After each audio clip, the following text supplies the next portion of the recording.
Everybody good?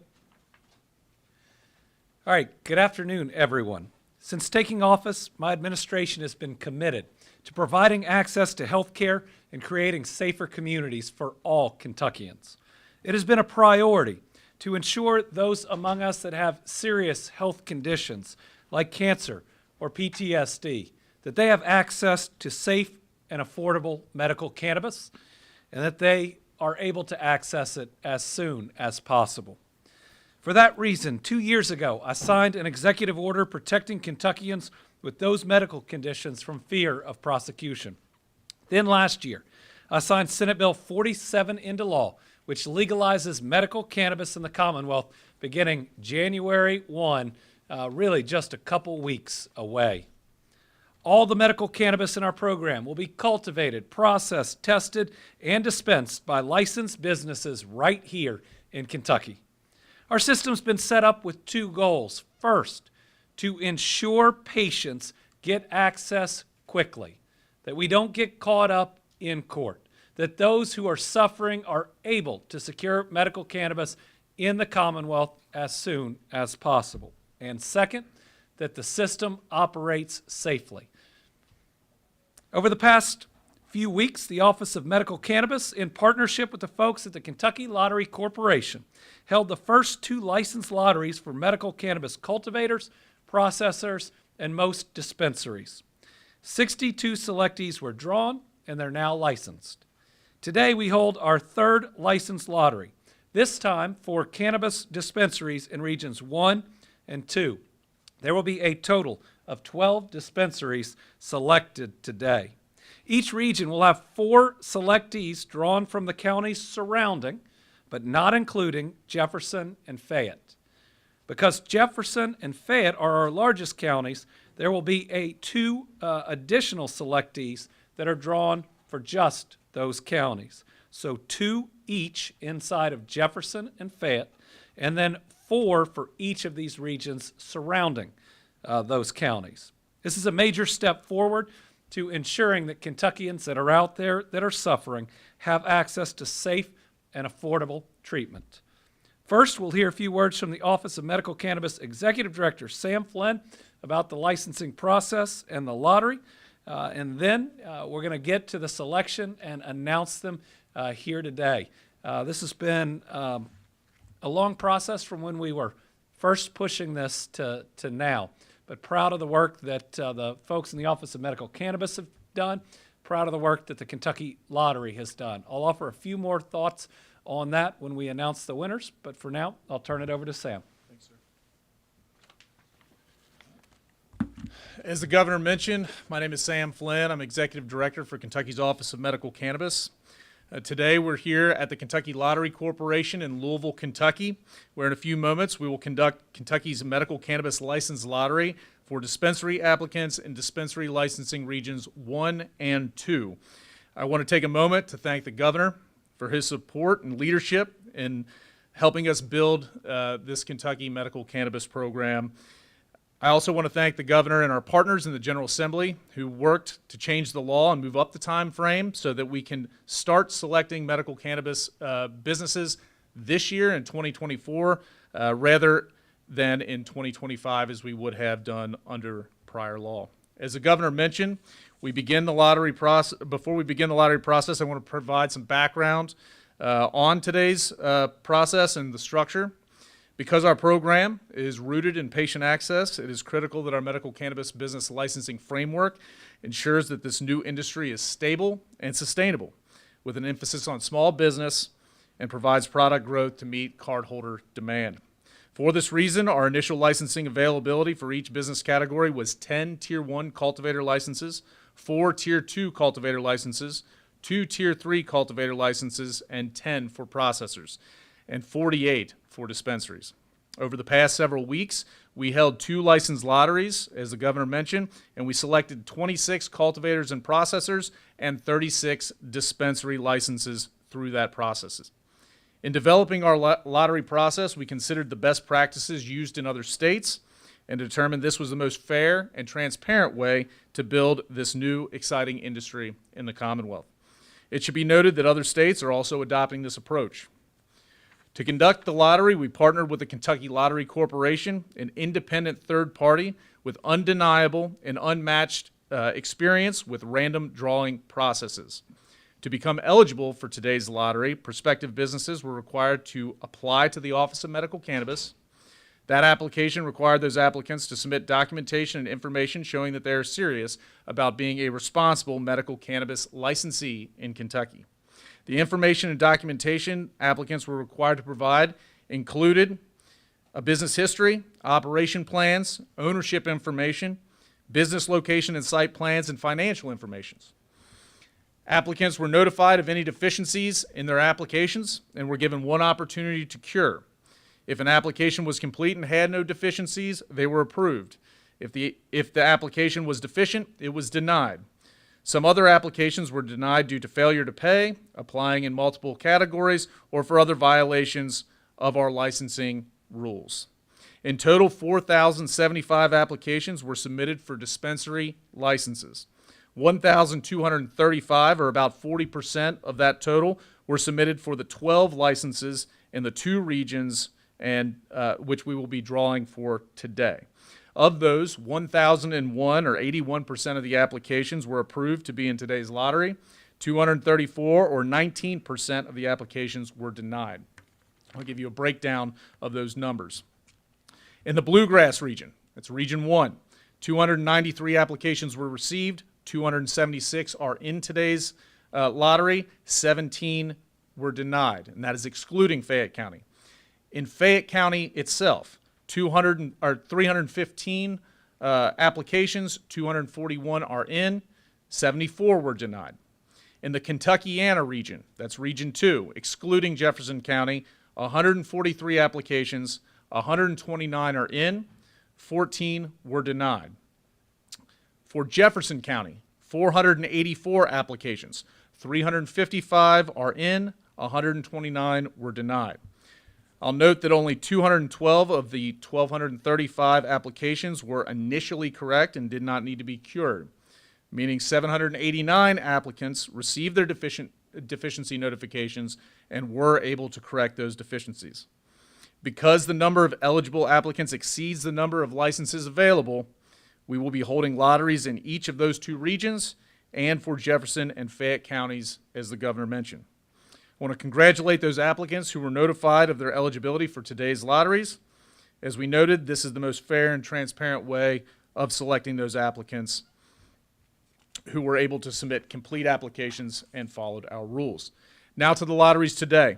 In a moment, the Office of Medical Cannabis will begin the process of conducting each lottery for the 2 dispensary licensing regions and 2 counties being drawn today.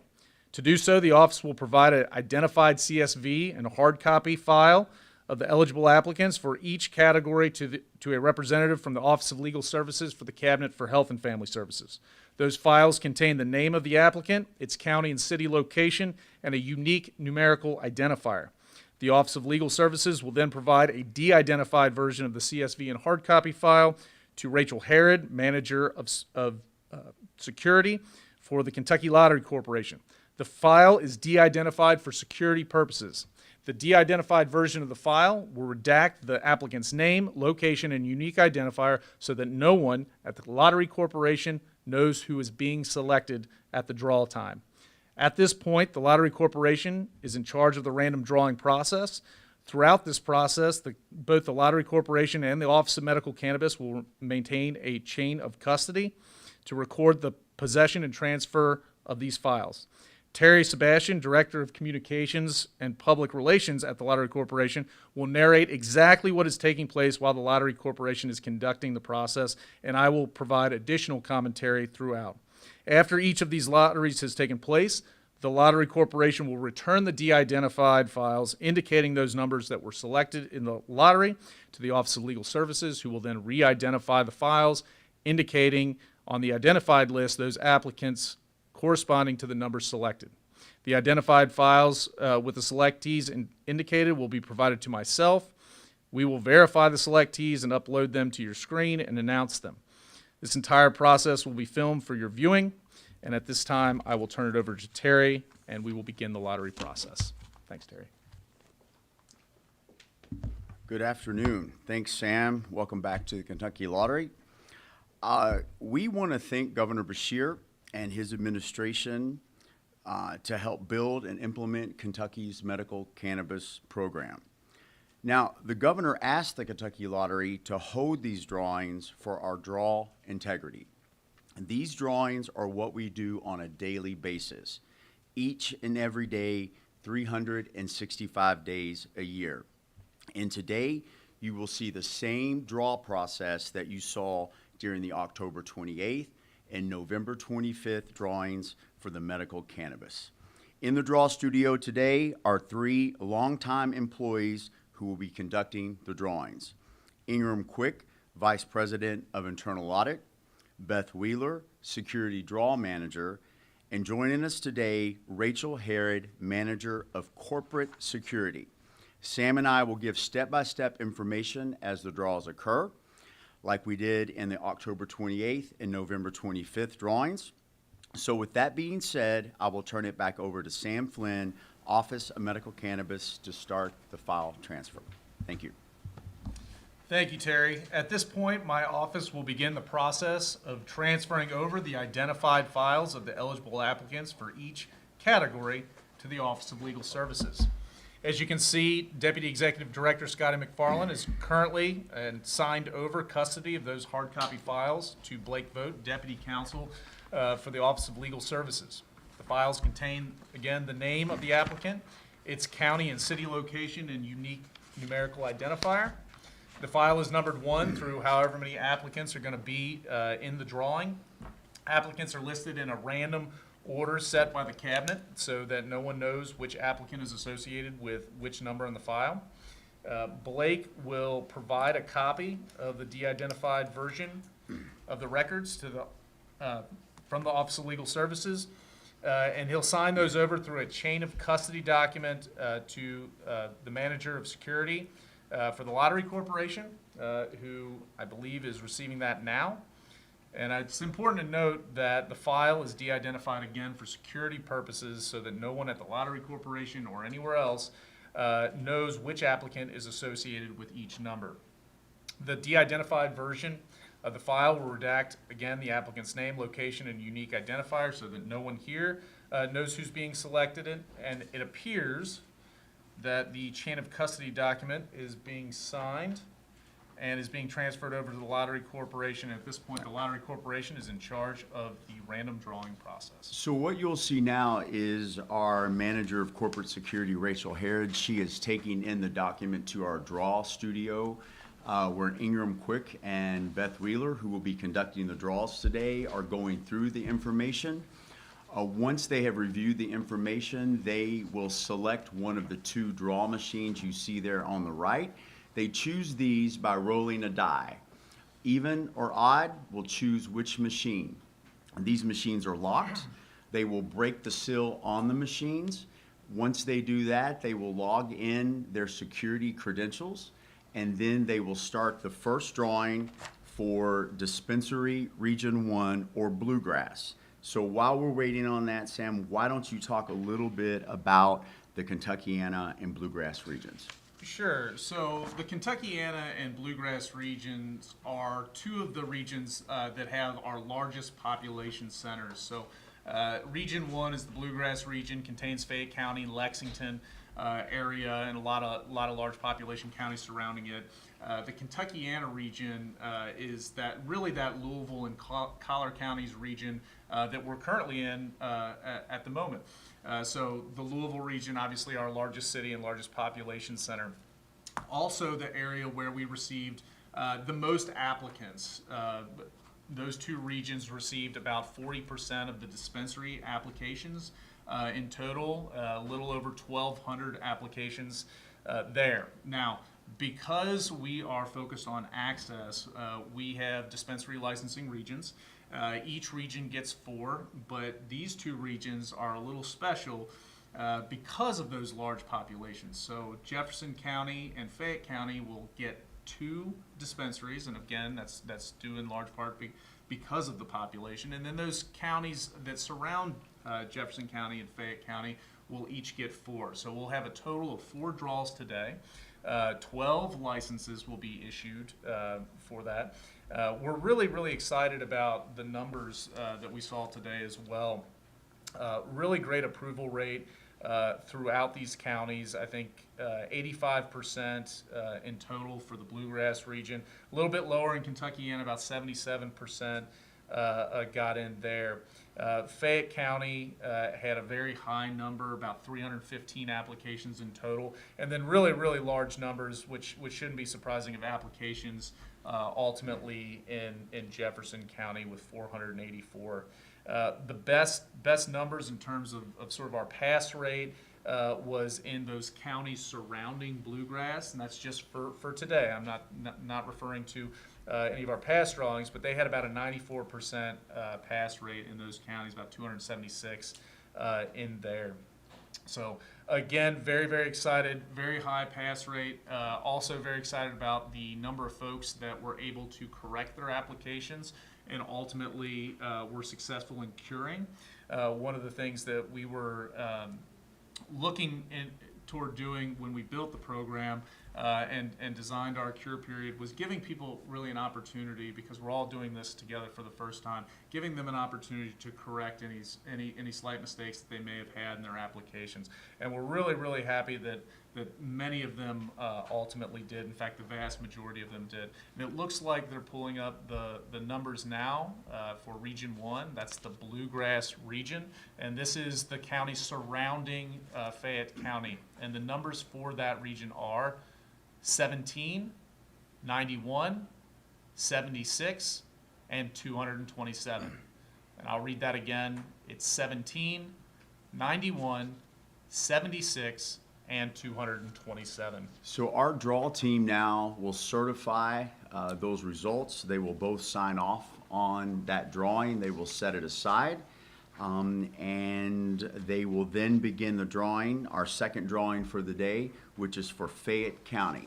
So tell us a little bit about Fayette County and give us some updates on the Kentucky Medical Cannabis Program. Sure. So Fayette County, 315 applications in total, 241 of them are in, so about a 77% pass rate. They're a little bit lower than some of the other regions, so 74 were ultimately denied from that region. And again, this is right in the heart of the state of Kentucky, right there in Fayette County. They'll have two that will be drawn today for this county. And I appreciate the question about what's going on with the medical cannabis program, because we've got a lot of exciting pieces that we can report. First, that we've completed licensing on cultivators and processors. It's a huge step forward in our program. Ultimately, as the governor noted, we want to make sure that medical cannabis can get to the folks who need it at the soonest possible date. And this certainly getting folks licensed, moving up that time frame, is allowing us to do that. I'll note that had we been operating under the prior law, we wouldn't even be able to start receiving applications until January 1st of 2025. So we're finishing out that process 2 weeks before certainly we would have even been able to start under the prior law. So I want to thank the governor and the General Assembly for their leadership on that. We're also in the process of completing licensing for safety compliance facilities. We had about 4 or 5 more applications. If folks may recall that we reopened applications for safety compliance facilities. That's the testing labs, and no drawings for those, because there's an unlimited number. We're very excited that folks have taken the opportunity to apply, and we're working through those applications currently, and look forward to having some answers and new licensees in that front.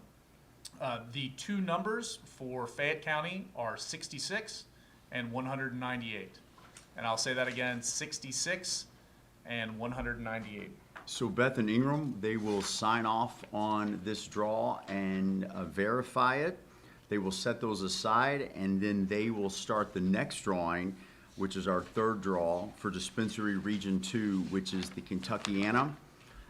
Again, tell us a little bit about this region and maybe what's next for the medical cannabis program. Sure. So the Kentuckiana region is really those counties that are surrounding Jefferson County, so Oldham, Shelby, et cetera. We received 143 applications, so a little bit lower number there. 129 of those were approved, so 90% pass rate, really great pass rate for the Kentuckiana region. And, you know, we've really got a lot going on with the program currently. So our practitioner directory went live on December 1st. And that allows for folks to find an authorized registered practitioner nearest them, and we're pleased to report that we have over 230 practitioners currently registered in the Commonwealth, and about another 108 that are authorized, and we're trying to get registered currently. So really great for access for patients throughout the Commonwealth. Very handy tool. Folks can go online, enter their county or their city or their zip code, and find a practitioner nearest them. If folks are practitioners, we have a set of webinars. We're actually having one later this week. If folks are interested and want to learn more about the Kentucky Medical Cannabis Program and provide that access for our folks here in Kentucky, they can do that. They can register at kymedcan.ky.gov. We've also opened for written certifications on December 1st. So those practitioners have actually started writing certifications in the Commonwealth. We've received over 1,500 of those. They're all done electronically.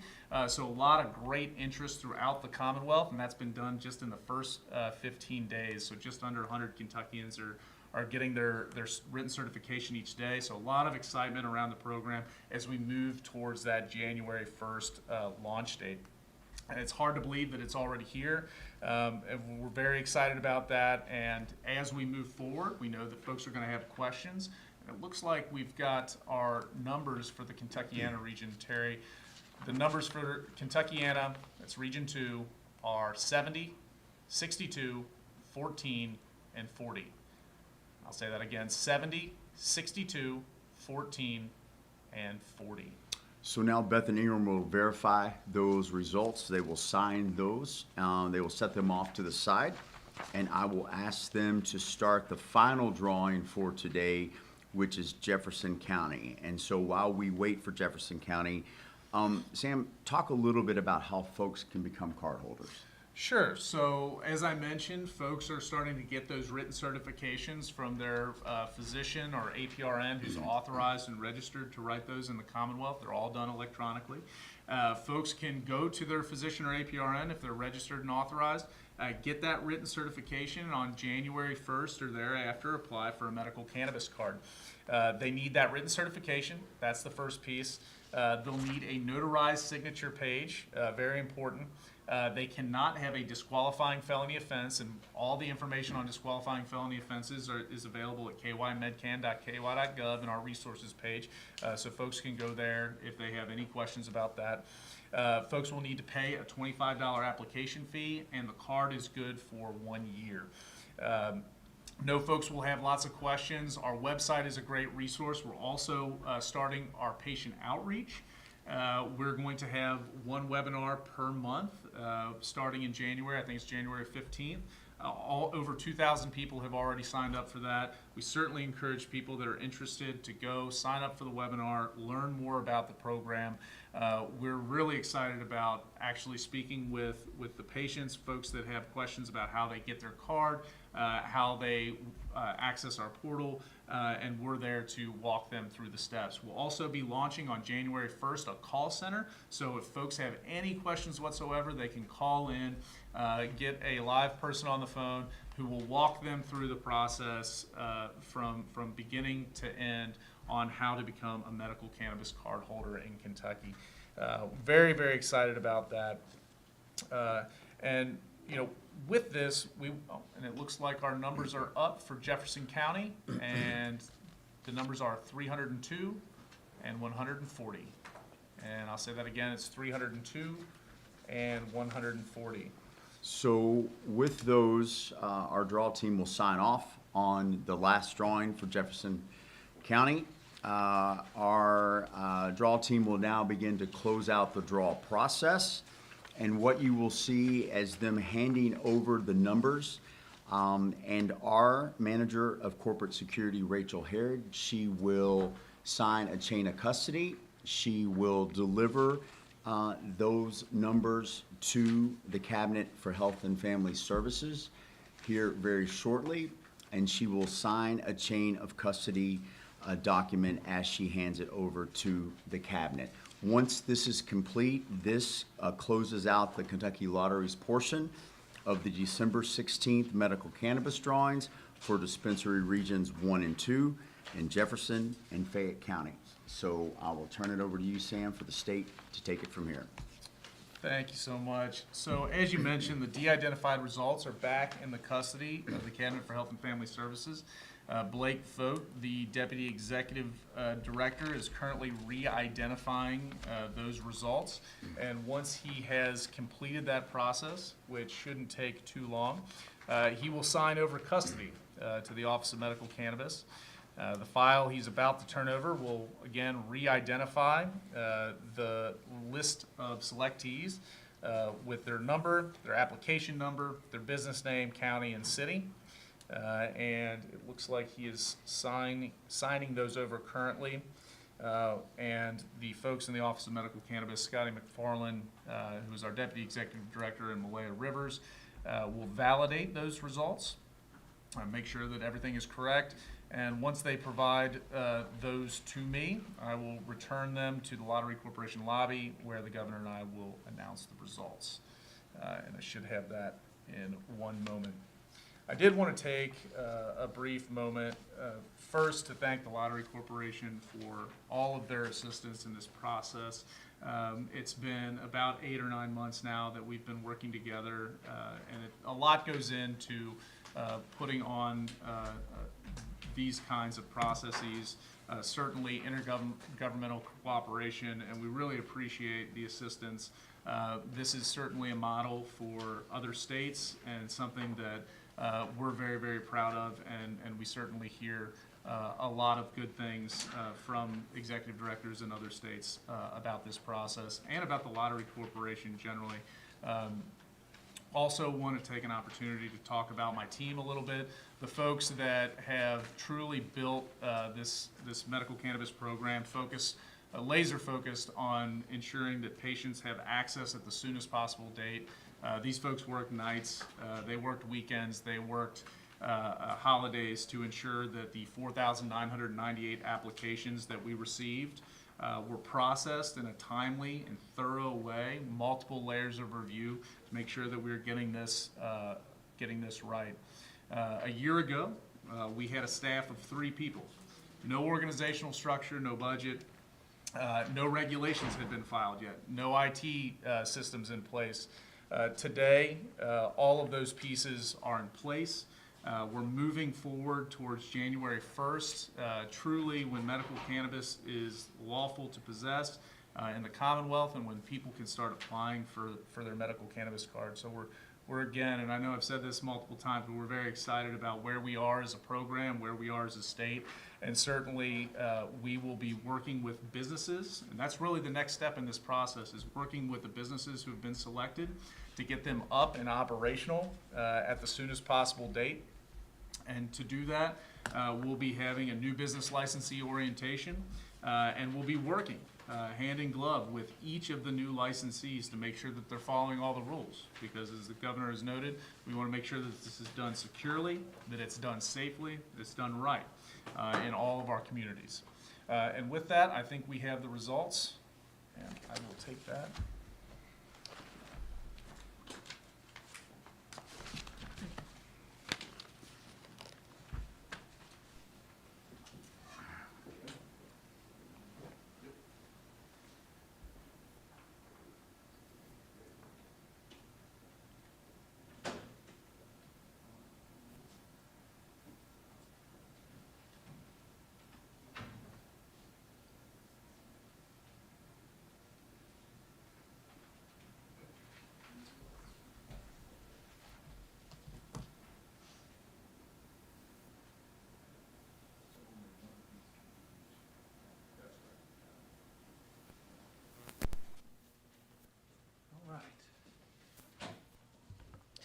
I want to once again thank the Kentucky Lottery for their professionalism, for a system that is fair, that has been transparent. Very grateful for their services. All right, with that, this is our final lottery, at least of the initial launch. Our hope is that certainly there will be additional conditions added later in the future, whereby other Kentuckians will have access to treat chronic or difficult conditions, if that's the case, and/or we see more people qualifying than the initial projections suggested. That will give us an opportunity to expand this medical cannabis program. All right, so the winners for dispensaries. First, of Region 1 Bluegrass, these are the counties surrounding Fayette, but not including Fayette. Start with lottery number 17, applicant 5575, Kentucky Ventures LLC in Franklin County. Lottery number 91, applicant 4470, Gary Court, Madison County. Lottery number 76, applicant 4632, Roger Hujandy K.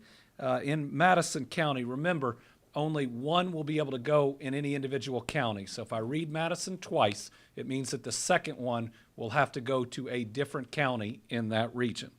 And the third, lottery number 227, applicant 1796, Thrive Blue LLC in Scott County. All right, for dispensary region 1, these are the Fayette County only 2 dispensaries.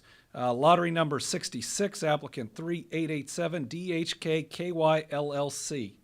Second one is lottery number 198, applicant 1907, Zenleaf Inc. For the Region 2 Kentuckiana, these are the counties surrounding but not including Jefferson County. The 4 winners are lottery number 70, applicant 2837, DNP-DHKY LLC. It lists Bullitt County.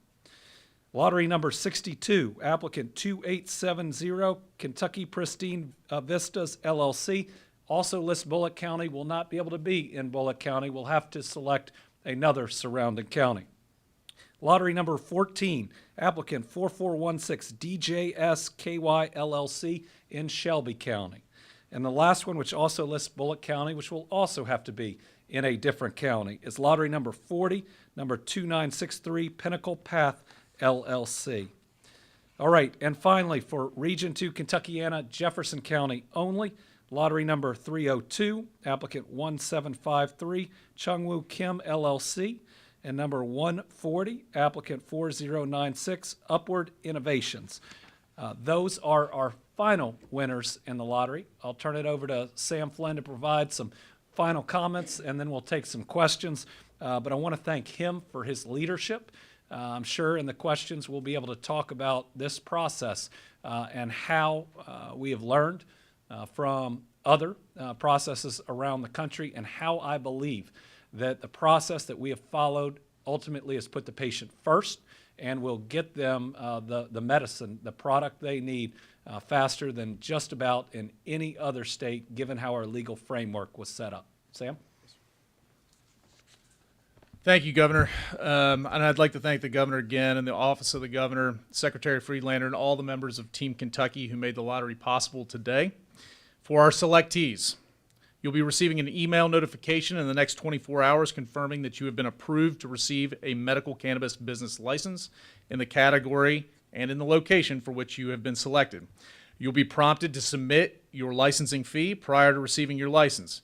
If you fail to submit your licensing fee within 15 days, you will forfeit the ability to receive a license per Kentucky law and administrative regulations. With that, I'll turn it back over to the Governor for any questions you all may have. Thank you. I'm sure we have one or two.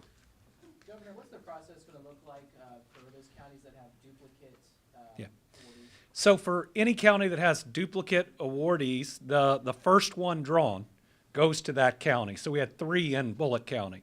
The second 2 will have to choose other counties in that region, obviously not Bullitt County, and they can't choose the same county. So what it'll mean is Jefferson County will have 2, and then there will be 4 in 4 different counties surrounding Jefferson County. Governor, you've talked a lot about how speed in this process is very important to you. looking at the licenses that have been issued through the lottery thus far, most of them are connected to out-of-state entities that have, yes, opened and incorporated here in Kentucky, have different owners, et cetera. However, I'm hearing from a lot of Kentucky hemp farmers who are very unhappy about how this has played out. They feel like they should have been given some kind of priority. And yes, you've mentioned the lawsuits and wanting to do this quickly. However, we've been told that none of these licensees selected in the cultivator process have any infrastructure in place, and it could be months, potentially even 2026, before there's actually product out on the market here.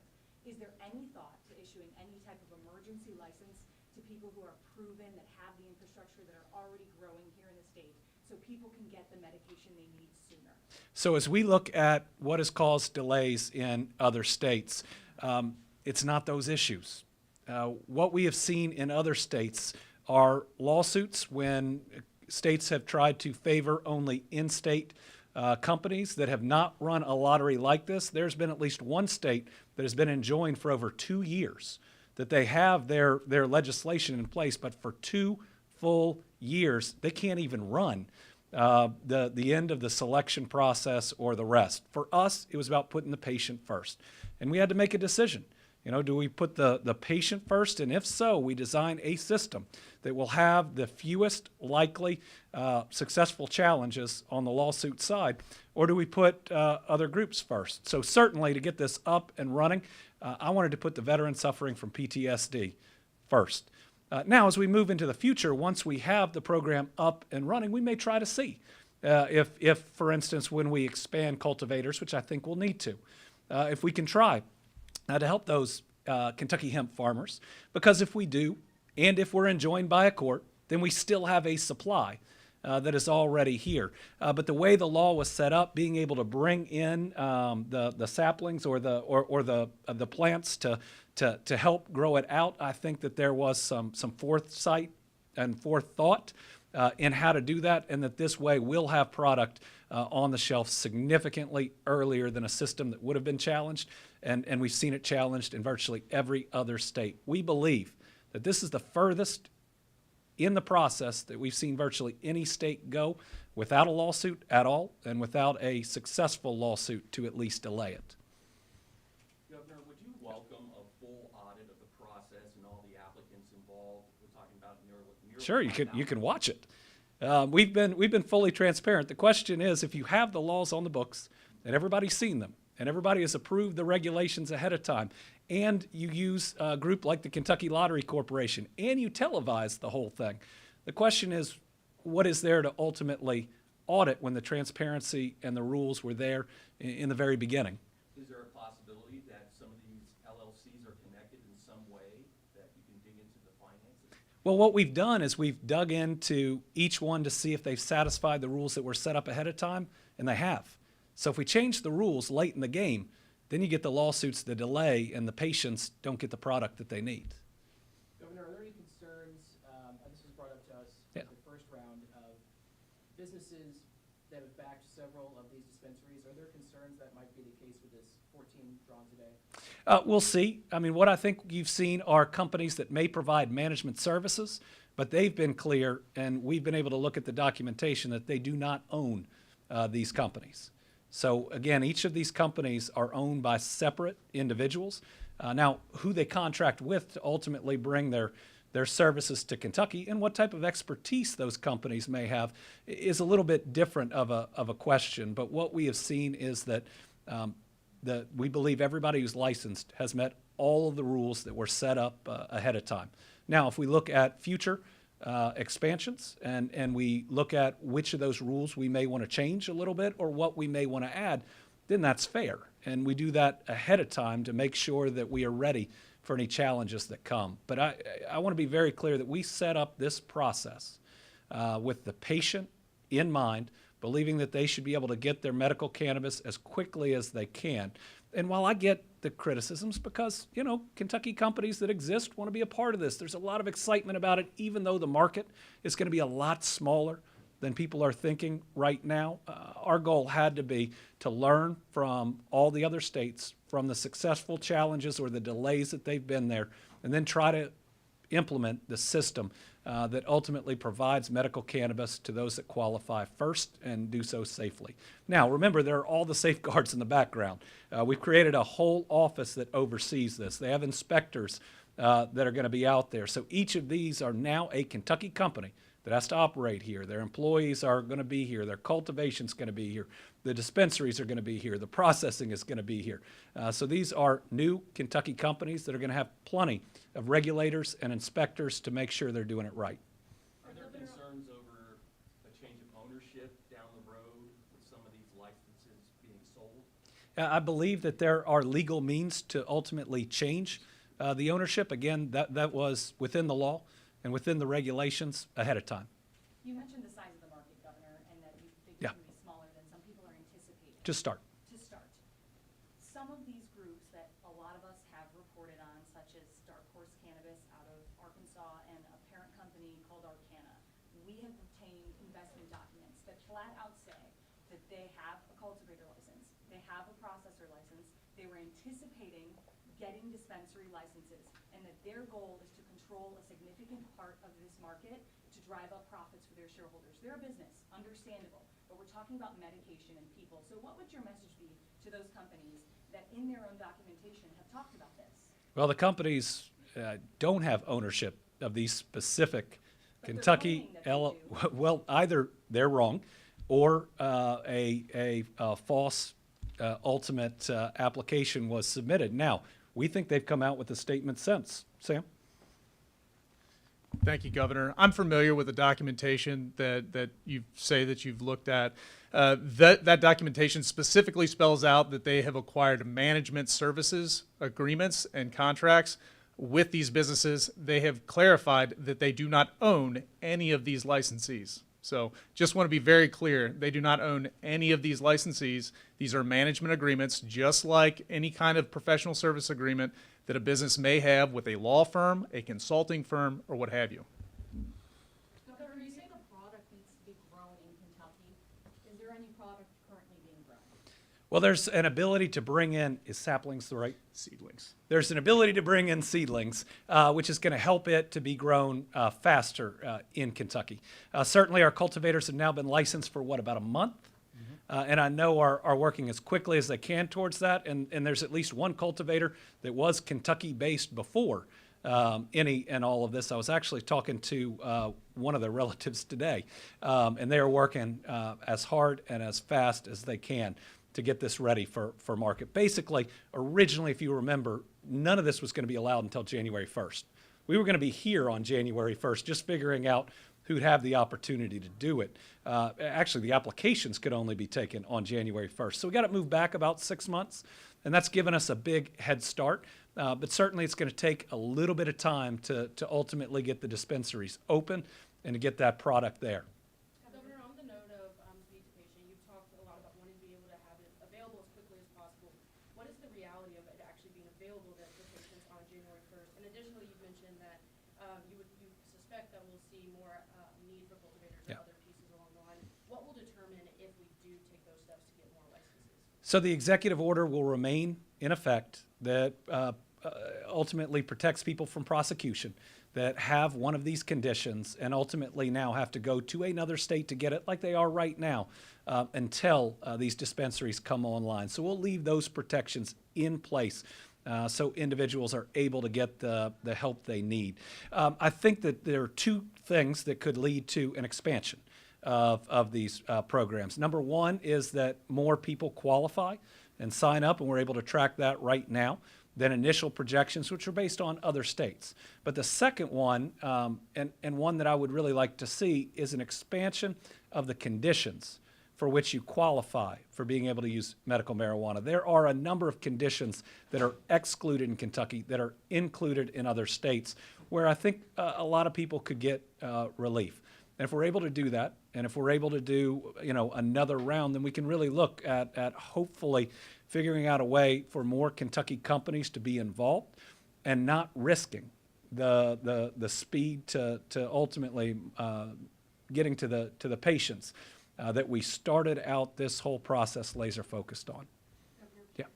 This could be for either one of you. We've gotten a lot of emails, not necessarily about this process here today. People have said that this is very many of the concerns have been about kind of the behind the works, the weekends, the nights that you've been talking about. Are there any considerations for how transparency can be improved upon or prioritized even further for those concerns in a future round of applications? Well, I certainly think that we can always work on transparency. I think this has been the most transparent system that we've seen in the country thus far, and how we go about doing this. Now, the question, especially under open records, is when something becomes an open record, and what would happen in the process to the business interests that are out there. But certainly, we can always take a look, and if there are thoughts about that, we're happy to consider them.